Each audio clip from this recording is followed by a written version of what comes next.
Welcome to the Module 4 overview video. This module discusses business writing. This module highlights how to professionally write emails, memos, and other written communication formats that you will need in your career. Business writing for your career. Sometimes it is expected for you to write emails, letters, cover letters to proposals. You may be making PowerPoint presentations in your career. You may need to write blogs or content that needs to be put on websites.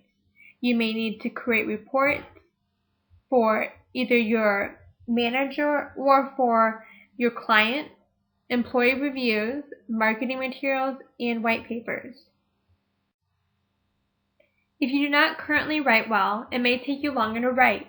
You may need more revisions. You may have less confidence, and thus it takes you longer to write.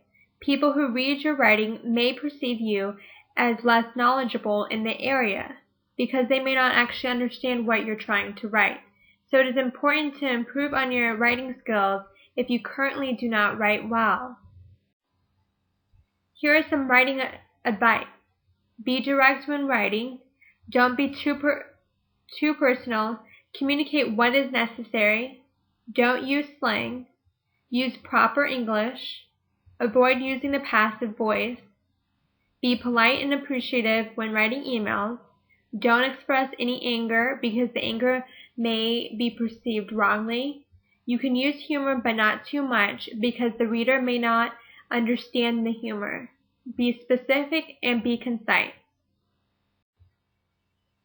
To be great emails, you want your emails to be warm but not too intimate in emails because no emails are private.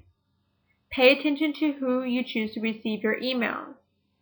For example, if you're working in an office, don't send an email to everyone at the office if you only want to write to one person at the office.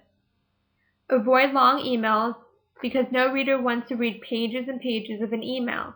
It is important to stay concise in your email. Avoid writing when you're angry or having an angry tone in your writing because, again, the reader may perceive the anger wrongly. Pay attention to short emails. You may have forgot to write something, so it is important that you read what you wrote in your short email and see if there's anything else that is important to add. End emails that answer what is supposed to be done next.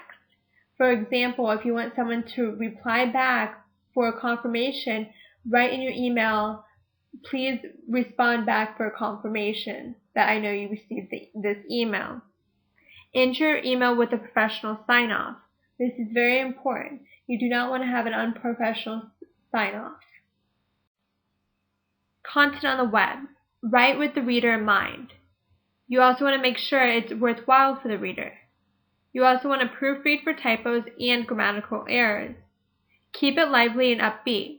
Use keywords, link often, and if there's other material that you can link from other websites, have the links available. Have shorter sentences and paragraphs. Use simple words.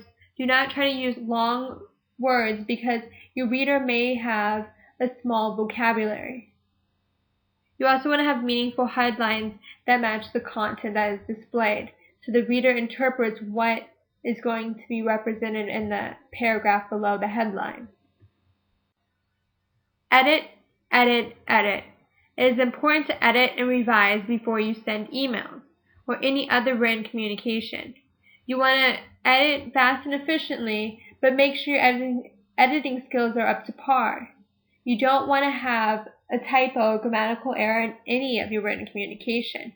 The reader may perceive you as less knowledgeable and less caring when sending out the information. You also can find examples of written documents online. Business writing is conventional, so if you find an example of a business memo online, that format is basically a similar format that you should be using. If you're unfamiliar on how to write, let's say, a report or a marketing executive summary, it is important for you to go online, find great examples that illustrate what a marketing executive summary is.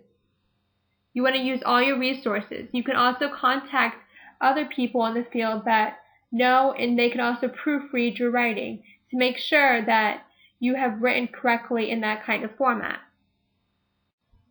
Thank you for watching the Module 4 Business Writing.